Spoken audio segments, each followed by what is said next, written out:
We're going to talk a little bit about the theory of evolution, and we're going to talk a little bit about why we believe that there are deficiencies within that particular theory. So if you just bow your heads, we'll open with a word of prayer. Our loving Heavenly Father, we come before thee to recognize thy power and thy majesty. We thank thee, loving Father, for the display of the creation around us, and we see in that marvels which point to thy godliness and also thy majesty. We thank thee, loving Father, for thy word of truth, which is able to make us wise unto salvation through faith in thy Son. And we ask this day that thou would open our hearts to understand thy ways, to appreciate the greatness thou hast revealed in thy word, that we, loving God, may please thee in that which we do. We seek thy blessing this day and ask for thy mercy through our Lord Jesus Christ. Amen. Okay, well, why are we talking about the theory of evolution? And the simple answer is that this is a pervasive doctrine across virtually the whole world. You pick up a high school biology book, you pick up scientific research papers, and you'll find the majority of scientists and educators are in fact assuming that the theory of evolution is a fact. And this has become so pervasive in society today that if you actually challenge the theory of evolution, you are looked down upon by the scientific community. So we want to, I guess, this afternoon, talk a little bit about some of the theory behind this particular approach. We want to look at some of the gaps which scientists are unable to really provide answers for, and hopefully to be able to stir your conscience to be able to look at an alternative. And we're going to show at the conclusion of our seminar today, there is an alternative, a much more viable alternative than the pervasive sense of evolution.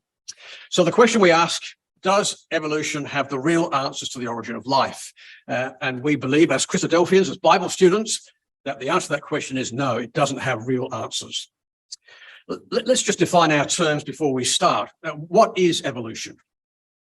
Well, evolution is the change in the inherited characteristics of biological populations over successive generations.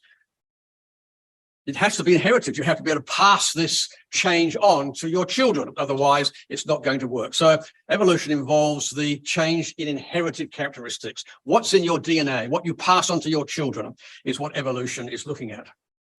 And as far as evolution is concerned, there are really two classes which promote the change of evolutionary theory. The first is what they call microevolution. 30, 40 years ago, we used the expression variation within a species.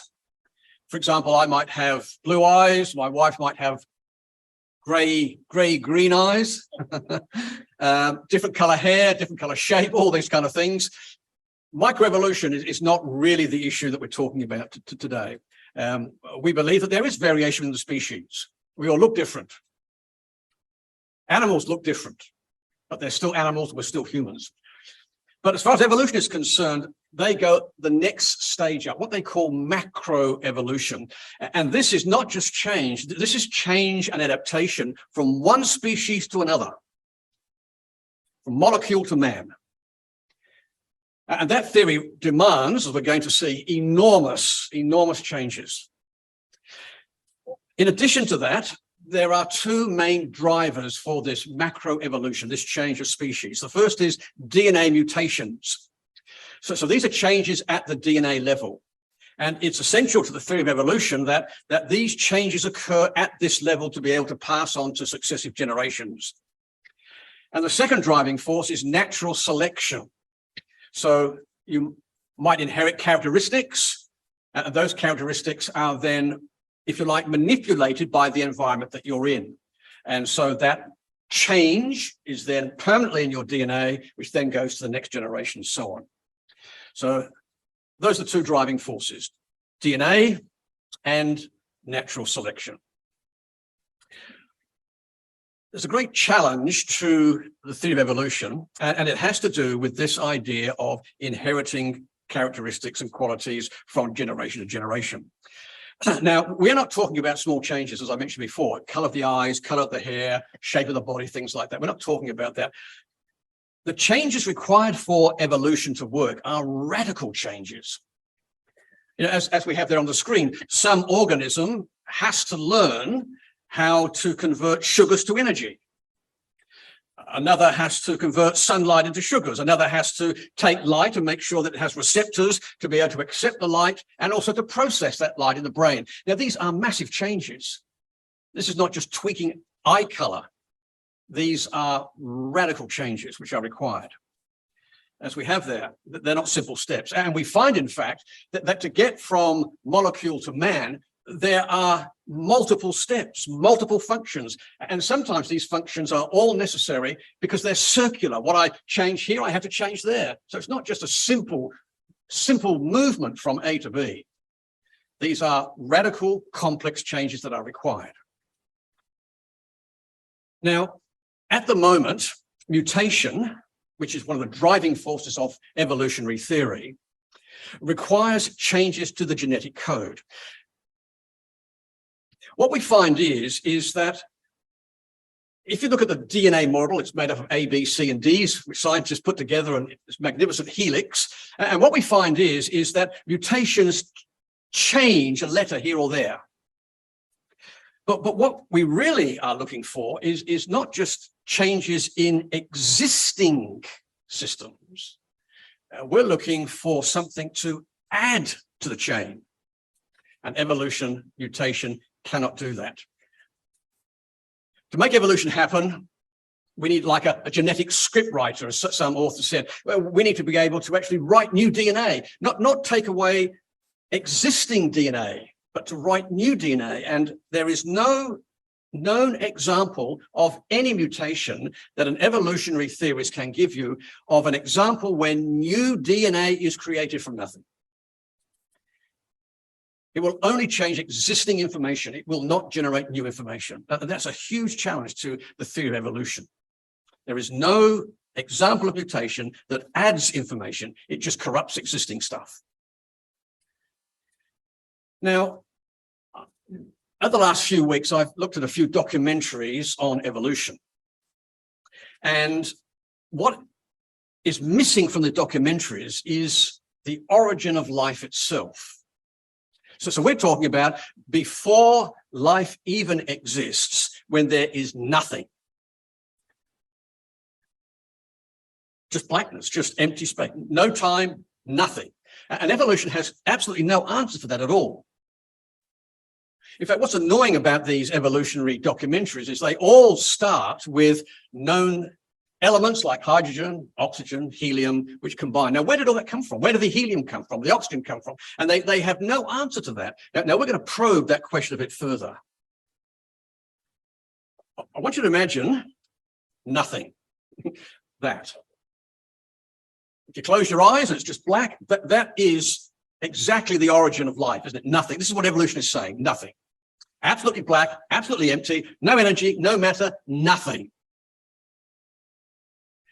And then, for no reason at all, says the evolutionist, trillions and trillions of tons of matter, this is a significant amount of matter, and extensive amounts of energy suddenly, all of a sudden, appeared and made themselves, and then stopped making themselves. A one-off event. Now, how did that happen? How can you possibly explain that? From absolutely nothing to suddenly trillions of tons of matter and enormous amounts of energy suddenly appear. Where did that come from? It just doesn't make any scientific or logical sense. Because it comes into immediate conflict with the First Law of Thermodynamics. Now, for those of you who remember your physics back in high school, let's just remind you what the Law of Thermodynamics is all about. In our universe, says the law, the levels of both mass and energy are fixed. There's a total level that cannot be increased or decreased. You can convert mass to energy and you can convert energy to mass, but it's not possible to reduce or increase the total of both of them. So immediately, this idea of explosions and matter, trillions of tons of matter, coming from nowhere, contradicts known scientific laws. If the total amount of energy and matter in the universe remains constant, we are immediately in conflict with known scientific ideas. So immediately we have a problem. I don't, the evolutionists have a problem. The conclusion is that the accidental appearance of matter and energy from nothing cannot be explained by any scientific observation and is contrary to scientific reasoning. It just doesn't work scientifically or logically. So, from the evolutionist point of view, what is the story? Well, at some unknown time, all of this material, trillions and trillions and trillions of tons of material, is all of a sudden compressing itself and compressing itself and compressing itself into just a pinhead of material. And when it gets to that point of time, the compression is so intense that bang, from nothing comes this explosion of matter and energy. The Big Bang is accepted by most scientists today as a rational explanation for the origin of life. But we find, in fact, that has been challenged. In May 2004, in the prestigious magazine New Scientist, there was an open letter to the scientific community signed by 35 astrophysicists and physicists affirming that the Big Bang theory had not been proven. Its predictions were contradicted by astronomical evidence. Now this is taught as fact in biology books, to university students, to the world in general. And yet we have here a little known fact that scientifically there are scientists who actually say it's not logical for that to happen. Not logical at all. Evolutionary theory claims that 13.8 billion years ago, very precise, 13.8 billion years ago, the entire universe was inside a bubble that was thousands of times smaller than a pinhead. It was hotter and denser than anything we can imagine, and that just exploded in every direction. From there, as this massive amount of energy is beginning to cool, we get supernovas. And in actual fact, these supernovas consisted of what we call atomless matter, because atoms come later. Now, how can you get matter without atoms is not explained by scientists. So as the universe is cooling down, then atoms suddenly come together, and then the atomless matter disappears. That's very convenient when you think about it. No one's ever discovered or can prove atomless matter. And when the atoms come together, the atomless matter disappears. That's very convenient, isn't it? Highly convenient. And we find, in fact, that what evolutionary theory cannot address is where is the scientific evidence for this matter made up of whatever, but not atoms. It's just not there.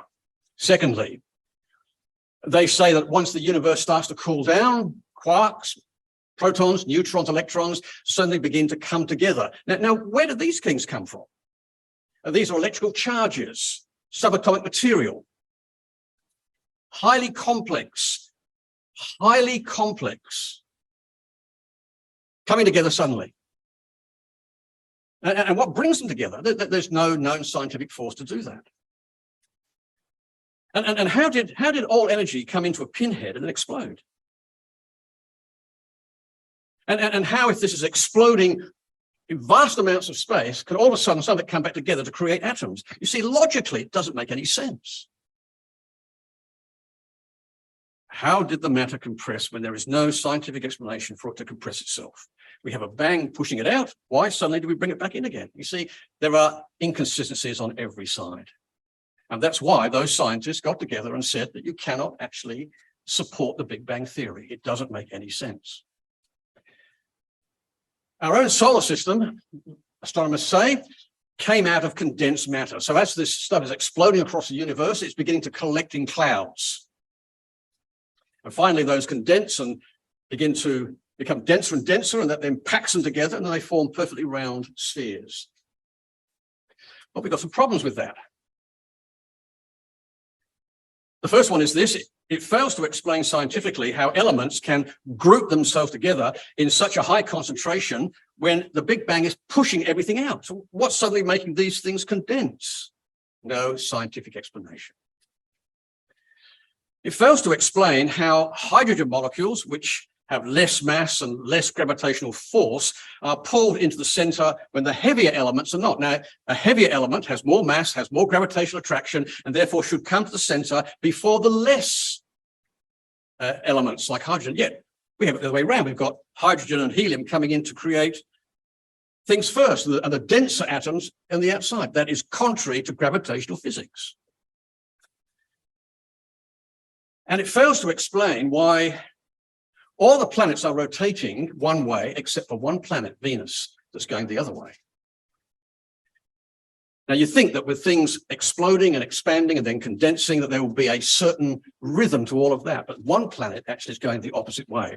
And in fact, the moons of Jupiter are in all directions, which again is contrary to physics and also to astronomical observations. And then we come to our wonderful planet, planet Earth. So all the elements of the Earth, chemicals, gases, water, atmosphere, suddenly self-created without reason. You see, evolution is blind. Why on earth do we have this magnificent planet which is able to support life? Did it just happen? Is there a reason behind that? Well, we just got this magnificent planet ready for no reason. It doesn't make sense at all. And the first forms of life, according to evolutionary theorists, the single bacterial cell, begin to make themselves chemicals and fluid, and they begin to move within the fluid, and they begin to divide, and these very simple cells are the building block of matter. And that sounds all very rational, reasonable. Let me tell you about the simple cell. It is not a simple cell. That diagram there on the screen is indicative of the complexity of the simple single cell. Now, I'm going to show you a video clip which gives you a little idea of one part of that cell and the way it works. It is quite amazing. So hopefully we're going to... These are tiny molecular machines, and they are doing this inside your body right now. To understand why, we have to zoom out. Every day in an adult human body, 50 to 70 billion of your cells die.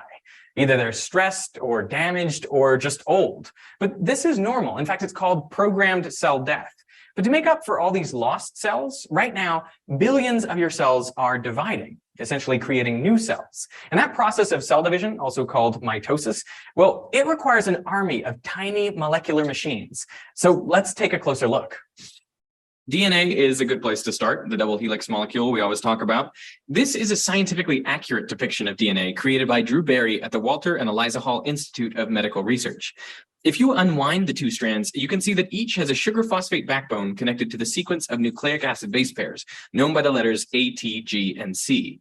Now, the strands run in opposite directions, which is important when you go to copy DNA. Copying DNA is one of the first steps in cell division. Here, the two strands of DNA are being unwound and separated by the tiny blue molecular machine called helicase. Helicase literally spins as fast as a jet engine. The strand of DNA on the right has its complementary strand assembled continuously, but the other strand is more complicated because it runs in the opposite direction. So it must be looped out with its complementary strand assembled in reverse, section by section. At the end of this process, you have two identical DNA molecules, each one a few centimeters long, but just a couple nanometers wide. So to prevent the DNA from becoming a tangled mess, it is wrapped around proteins called histones, forming a nucleosome. These nucleosomes are bundled together into a fiber known as chromatin, which is further looped and coiled to form a chromosome, one of the largest molecular structures in your body.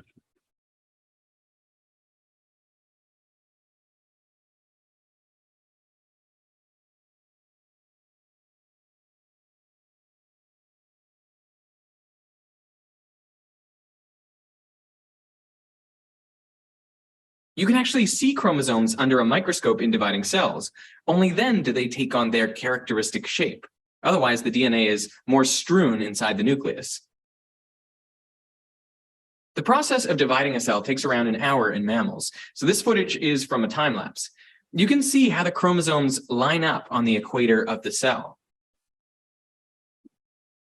Now, when everything is right, they are pulled apart into the two new daughter cells, each one containing an identical copy of DNA. Now, as simple as this looks, the process is incredibly complicated and requires even more fascinating molecular machines to accomplish it. Complicated. So let's look at a single chromosome.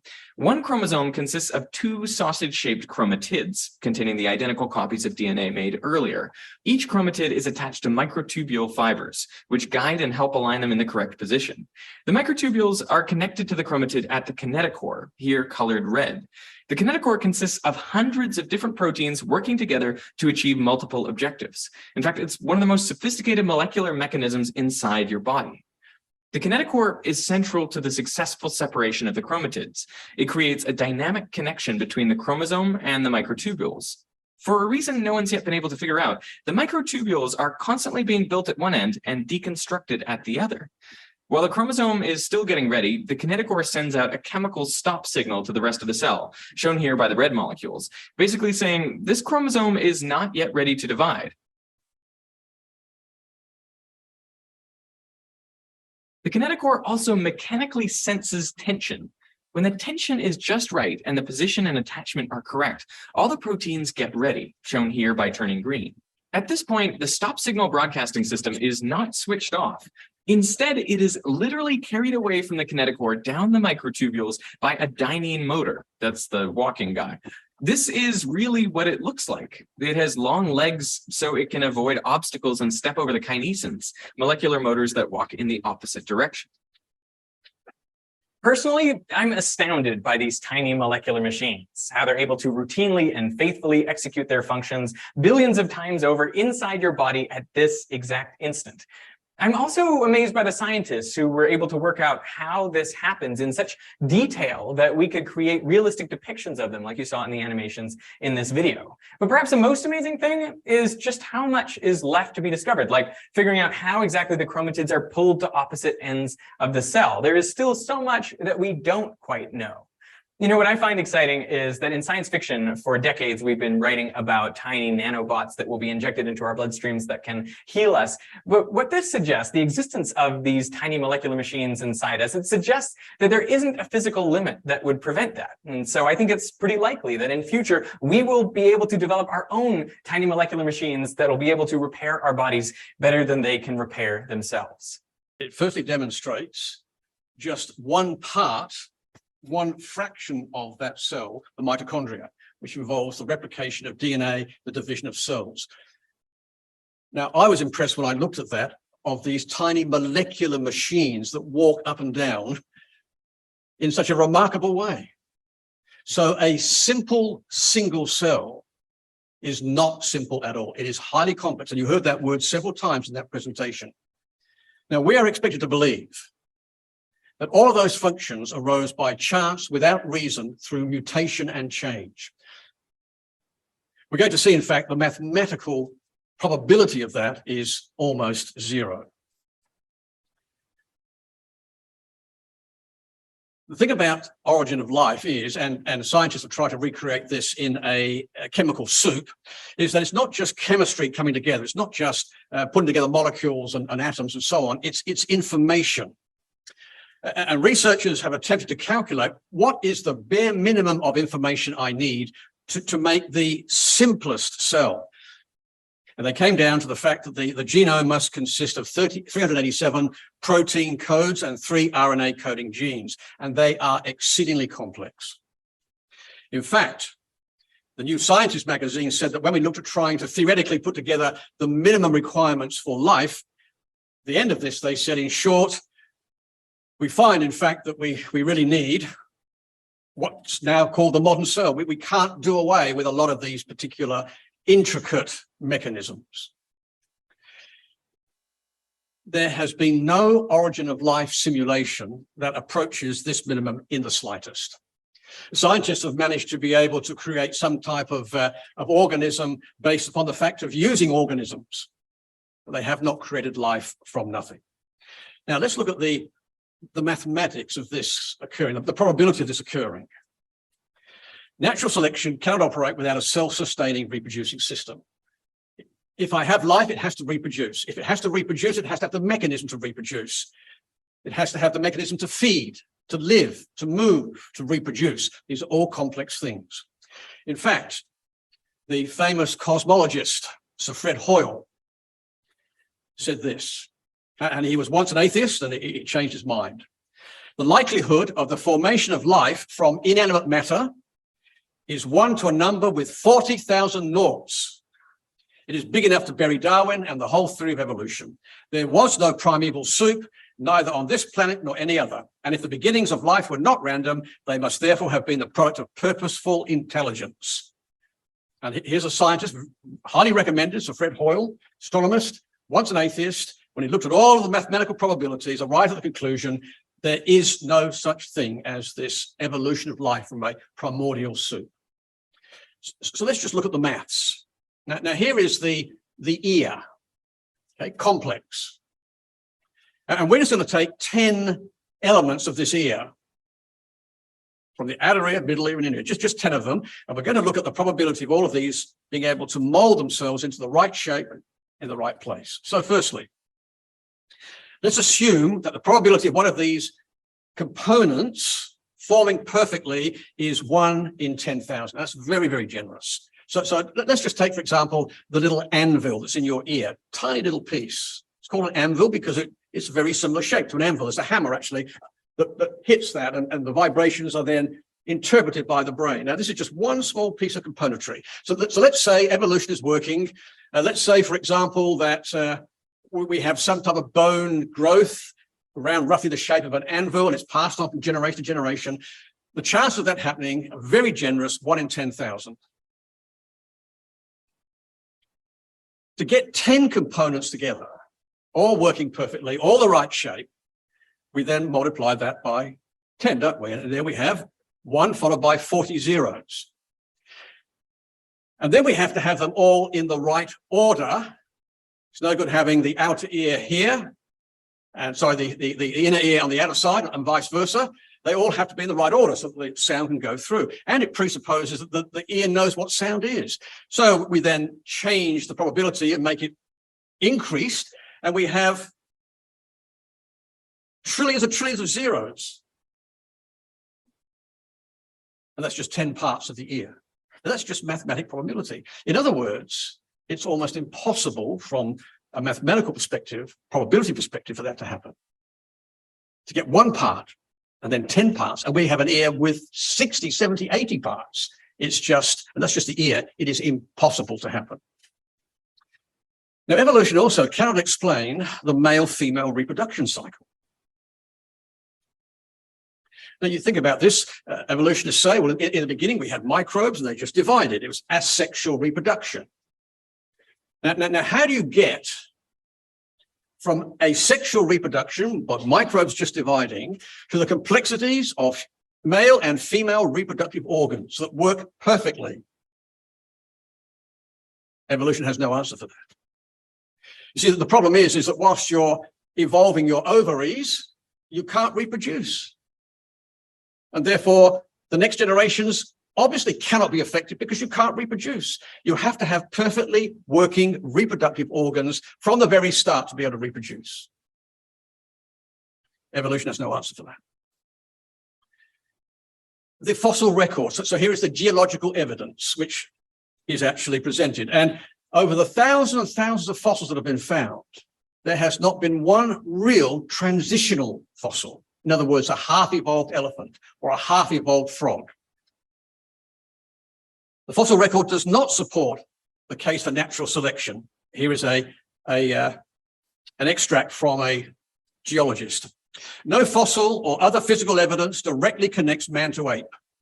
The problem for gradualists, that's those who support Darwin, is that these ancestral species remain essentially unchanged throughout their million-year lifespans. Now think about that. The fossils they dig up look like perfectly formed animals, perfectly formed creatures. In addition to the lack of a missing link to explain the relatively sudden appearance of modern man, gradualists cannot easily explain the mysterious Cambrian explosion 600 million years ago. This was an evolutionary leap that transformed the Earth from a mess of simple microscopic bacteria and blue-green algae to a planet bursting at the seams with primitive representatives of every type of multicellular plant and invertebrate animal, from the lowly protozoans to such complex creatures as trilobites. So what it's saying is that the evidence of the fossil record is suddenly life explodes and it's all fully formed creatures. How does evolution explain that? We find also, in fact, that one of the mechanisms for evolution, which is mutation, actually affecting the laws of genetics, unfortunately, the majority of mutations are harmful to the species. And I think as human beings, we see mutations around us. We see deformities. We see things that don't go right. We don't see a new species. And there, that tragic photograph of a child having additional digits. And we know the stress that mutations and disabilities cause. We don't see the scientific evidence for improvement, but rather we see the opposite. And the other thing too, that evolution is really incapable of explaining the uniqueness of the Earth in supporting life itself. In the year 2000, a couple of evolutionary scientists put together a book called Why Complex Life is Uncommon in the Universe. This was an interesting book because you see mankind spends millions of dollars sending out signals looking for extra intelligence across the universe. And this book came out saying, well, actually, the planet we're on is indeed rare. And to support complex life, you need circumstances which only our planet can give. So they went through the whole system of the Earth and its environment. It's the right position in the galaxy. It's not near the center where there is dangerous supernova activity and dangerous radiation. We're on the edges of the galaxy. The planet has the right mass. The sun has the right mass. If it was bigger, there'd be too much ultraviolet radiation, we'd be cooked. It's the right distance from the sun. Temperature is suitable for life. The solar system is a stable planetary orbiting system. There's not chaos out there. Jupiter itself is like a huge magnet with its gravitational attraction, and it clears out comets and asteroids which take them away from the planet Earth. Earth has a large supply of liquid water near the planet's surface, quite unique. The salinity and pH of the water is just right. The atmosphere is just right, just the right pressure. The atmosphere just doesn't disappear off into space. It's held together in a wonderful sense of gravitational attraction. The right amount of carbon to sustain life. The right tilt in the seasons. And the book went through all of these kind of things, explaining that the Earth is just right. Now, is all that chance? Is all that through some evolutionary, unreasoning chance? We would suggest no.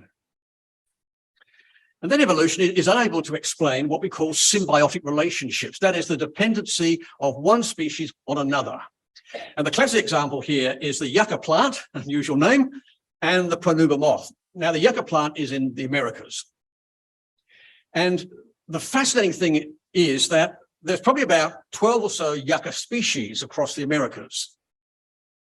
And they are only fertilized by the pronuba moth. In fact, so special is the fertilization that the pronuba moth for one species cannot, in fact, fertilize another species of yucca plant. That's how stringent these reproduction cycles are. Now what happens is this, is that the yucca moth, the yucca plant only grows and develops flowers once a year.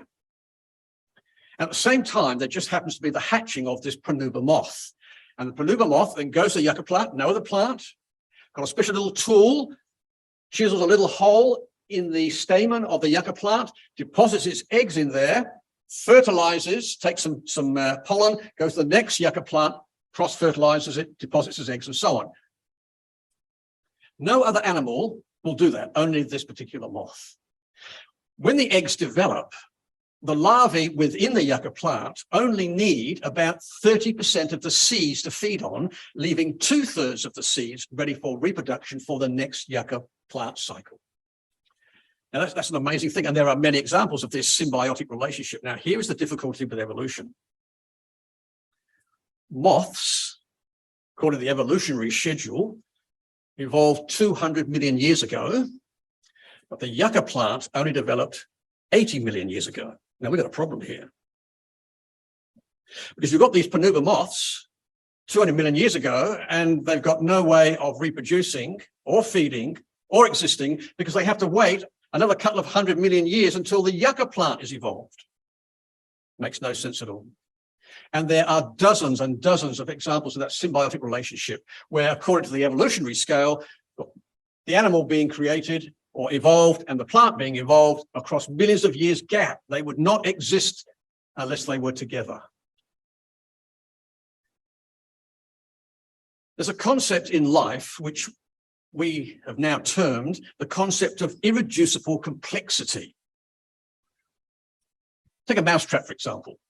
It has maybe 4 or 5 working components. Has a platform, has a trap, has a spring, has a lever there which holds the trap, and you have a place there for the cheese or for the bait, and have a little swivel so that when the animal hits the plate, tries to take the cheese, the trap shuts. If you remove any of those 4 or 5 elements, the trap does not work. It's called irreducible complexity. You need all of those 4 or 5 elements to make the trap a trap, otherwise it won't work. Now, that's precisely the same with our biological world. Now, we haven't got time this afternoon to talk about this in detail. Some bacteria have a little outboard motor on the back. It's called a flagellum. This flagellum is a little whip-like action that actually propels the bacteria through the medium. And when scientists delved deeper into this through the electron microscope, they discovered, to their amazement, that there's a little engine, a little biological engine that makes this thing flip around. And there's a picture there on the screen there. And it's at the molecular level and is driven by the movement of subatomic particles and ions moving from one pressure point to another pressure plate that turns it around. Now, the point is this. That little motor has biological bearings, it has biological gears, it has biological propellers, if you like. And all of those things are absolutely necessary for the thing to work. You take away any of those things and it won't work. Now, once again, the probability of getting that right at the subatomic level is impossible. There's a little gear system, a micro machine that pushes this thing along the various medium. And this thing, apparently, goes at the speed of a jet engine. It can turn and twist at any angle. There's no wearing of the bearings. There's no oil needed to keep it going. And it thrashes around wherever this thing wants to go. It is a remarkable thing. You can go onto the internet and look at these little models working. It's really quite an amazing thing. The bacteria flagellum. Now here's another one. Blood clotting. If we as humans are still evolving and we happen to cut ourselves and the blood clotting mechanism is not there, we're going to bleed to death. The thing about this is that the blood clotting anticipates cuts and damage to the skin. Now that's design. You see, evolutionary is unreasoning, has no purpose. Why possibly would an evolutionary body decide for no reason to stop the blood flowing? But there's design here. See, there's anticipation, something which evolution, of course, knows nothing about. Unless this blood clotting occurred from the very beginning, humans would bleed out. And we always cut ourselves, don't we? We would bleed out. So here is this irreducible complexity.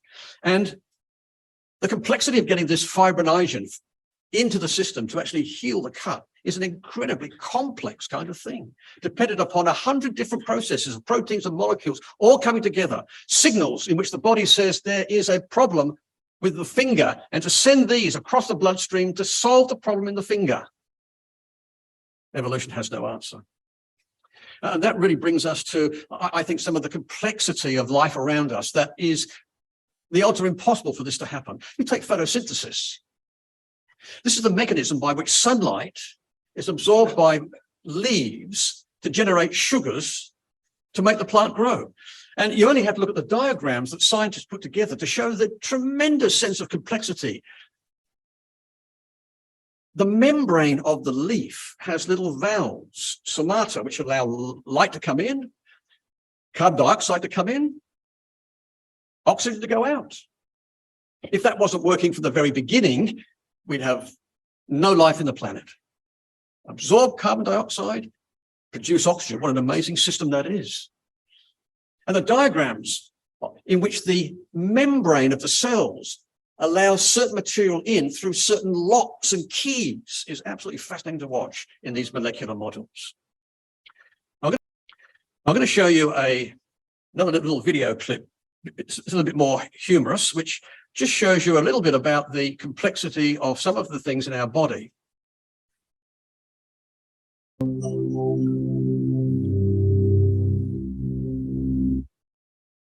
You breathe in about 17,000 times per day. It's a process you rarely think about, but behind the scenes, a huge coordinated effort is playing out. Your vital organs, the gut, brain, bones, lungs, blood, and heart, work together to sustain your life by delivering oxygen to tissues throughout your body. Most of our cells need oxygen because it's one of the key ingredients of aerobic respiration. That's the process that produces a molecule called ATP, which our cells use to power their many incredible functions. But getting oxygen throughout our bodies is a surprisingly difficult task. Gas enters cells by diffusing in from their surroundings, and that only happens efficiently over tiny distances. So, for oxygen to reach the cells within our bodies, it needs a transportation network. This is where our 20 trillion red blood cells come in. Each one contains about 270 million oxygen-binding molecules of hemoglobin, which is what gives blood its scarlet hue. To make these cells, the body uses raw materials that become available from the food we eat. So in some ways, you could say that oxygen's journey through the body really begins in the gut. Here, in an amazing display of mechanical and chemical digestion, food gets broken down into its smallest elements, like iron, the building block of hemoglobin. Iron is carried through the cardiovascular system to the body's hematopoietic tissue. This tissue is the birthplace of red blood cells, and it can be found enclosed within our bone marrow cavities. The kidneys regulate our levels of red blood cells through the release of erythropoietin, a hormone which causes marrow to increase production. Our bodies churn out roughly 2.5 million red blood cells per second, a number equivalent to the entire population of Paris, so that oxygen that makes it to the lungs will have ample transportation. But before oxygen can even reach the lungs, the brain needs to get involved. The brainstem initiates breathing by sending a message through your nervous system, all the way to muscles of the diaphragm and ribs. This causes them to contract, thus increasing the space inside the rib cage, which allows the lungs to expand. That expansion drops your lungs' internal air pressure, making air rush in. It's tempting to think of our lungs as two big balloons, but they're actually a lot more complicated than that. Here's why. The red blood cells in the vessels within your lungs can only pick up oxygen molecules that are very close to them. If our lungs were shaped like balloons, air that was not in direct contact with the balloon's inner surface couldn't diffuse through. Luckily, our lungs' architecture ensures that very little oxygen is wasted. Their interior is divided into hundreds of millions of miniature balloon-like projections called alveoli that dramatically increase the contact area to somewhere around 100 square meters. The alveolar walls are made of extremely thin, flat cells that are surrounded by capillaries. Together, the alveolar wall and capillaries make a 2-cell thick membrane that brings blood and oxygen close enough for diffusion. These oxygen-enriched cells are then carried from the lungs through the cardiovascular network, a massive collection of blood vessels that reaches every cell in the body. If we laid this system out end to end in a straight line, the vessels would wrap around the earth several times. Propelling red blood cells through this extensive network requires a pretty powerful pump, and that's where your heart comes in. The human heart pumps an average of about 100,000 times per day, and it's the powerhouse that ultimately gets oxygen where it needs to go, completing the body's team effort. Just think, this entire complex system is built around the delivery of tiny molecules of oxygen. If just one part malfunctioned, So would we. Breathe in. Your gut, brain, bones, lungs, blood, and heart are continuing their incredible act of coordination that keeps you alive. Breathe out. That little clip demonstrates that, in actual fact, it's not just necessary to evolve lungs. You need that to work with the heart, the brain, the bones. So imagine the mathematical probability of getting all that to work from nothing. It is impossible. And if it's not working together, it's not working. And if it's not working, there's no life. And if there's no life, you can't pass it on to your children. So you see, the very complexity of all of this really defeats the theory of evolution.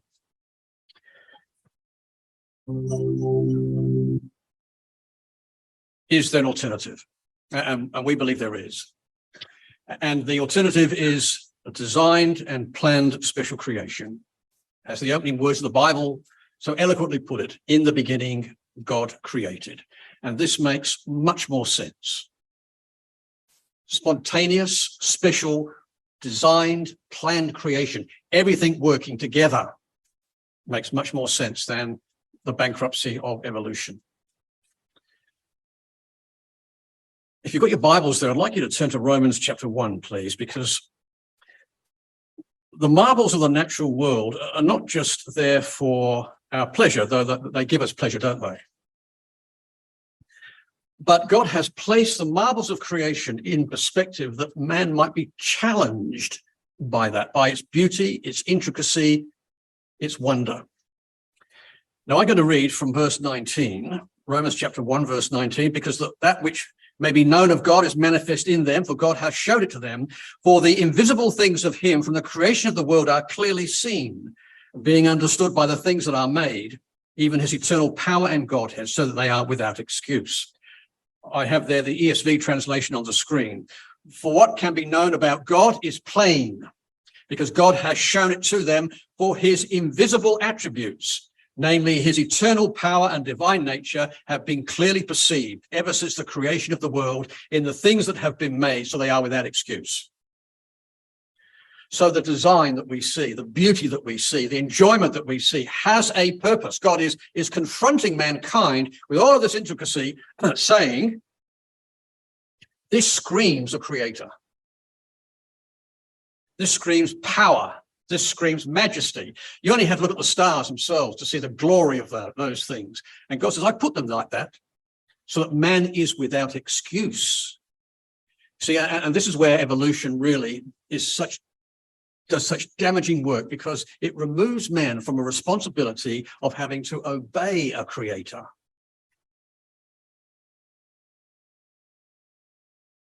Secondly, the marvels of the created world, the intricacy has been presented so that men and women can humbly recognize their true position in life and be thankful.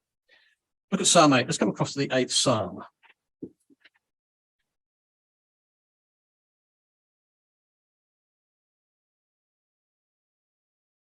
Creation is designed to challenge man's thinking, to get them to think. So here we are in Psalm 8, verse 3. When I consider thy heavens, the work of thy fingers, the moon and the stars which thou hast ordained, what is man that thou art mindful of him, and the son of man that thou didst visitest him?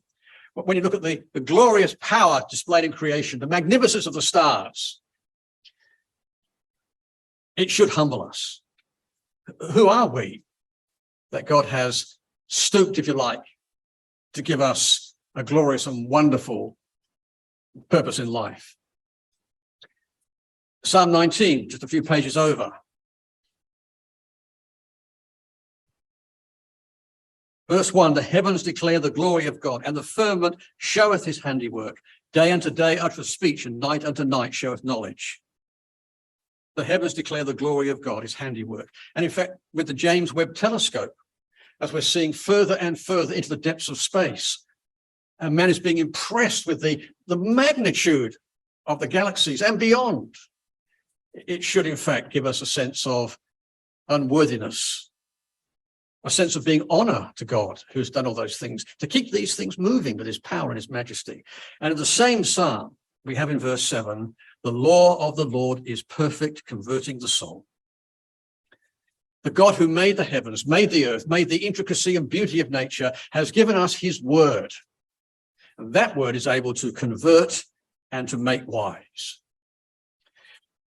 You know, when a child is born, the magnificence of that, I think hits every parent for the first time, doesn't it? When they see this perfectly formed child, which they have reproduced. And the psalmist says that we are fearfully and wonderfully made. The intricacy of the human body, the way the information is connected together in all those elements, is indeed an amazing and startling sense of genius. Fearfully and wonderfully made. So the alternative, I think, makes much more sense. But we have to have the humility to be able to accept the fact that there is a creator, and that creator seeks from us obedience and a response to his love. In summary, he's given us his word, and Jesus said, thy word is truth. And we as Christadelphians believe that if we read this prayerfully and carefully, it will yield its secrets. It is a consistent, powerful book that's able to challenge us and change us and transform us if we are prepared to put the time in to read it and to understand it. And we're here to answer any questions that you might have in relation to that. The Bible declares that God created all things as complete functioning units. God made man in his own image after his own likeness. We have not descended from microbes. We have no affinity to apes. We have been created in the image of God. We have been given a potential and capacity to be able to understand what he has revealed through his word. There is no leap species to species. Yes, there are changes and variations within the species. Different sized beaks, different color eyes, different color skin, feathers, but they're still birds, they're still animals. As far as God is concerned, he created all things after their kind, and they stay within that kind. And the Bible asks us not just to appreciate creation, but to be able to appreciate the wisdom behind that. And a God who can so wisely create things can so wisely help us to understand him and to offer us some incredible promises. Now, we speak about these promises from this particular platform from time to time. But if God is wise to give us the abundance and variety of creation, he's also wise to give us amazing promises. And this is our final slide, because you see, evolution offers no hope at all beyond the grave. None whatsoever. None whatsoever. Imagine the futility of following a theory all your life to find that when you're dead, that's it. But the Bible, on the other hand, God's purpose, on the other hand, offers everlasting life. To conclude, I'd like you to come to Mark chapter 16. And this just summarizes the requirements that God has. And we have seminars on this subject to expand this more carefully. But this is very simple. Mark chapter 16, the words of Jesus Christ himself to his disciples. In verse 15, he said to his disciples, go you into all the world. Preach the gospel to every creature. He that believeth and is baptized shall be saved. He that believeth not shall be damned or condemned. So we really need to understand what the gospel is. We need not only to understand it, but to believe it. And after we believed it and appreciate what has been said, then we are going to subject ourselves to baptism. And if we can do those things and live a life of obedience, we'll be saved. The God who so wisely created everything has so wisely and mercifully given us a hope of everlasting life, something which evolution is absolutely incapable of doing. So hopefully, everybody, I hope you have appreciated the information that we have spoken about this afternoon. We're more than happy to speak to you about these things. More than happy to show you what the Bible offers in relation to everlasting life.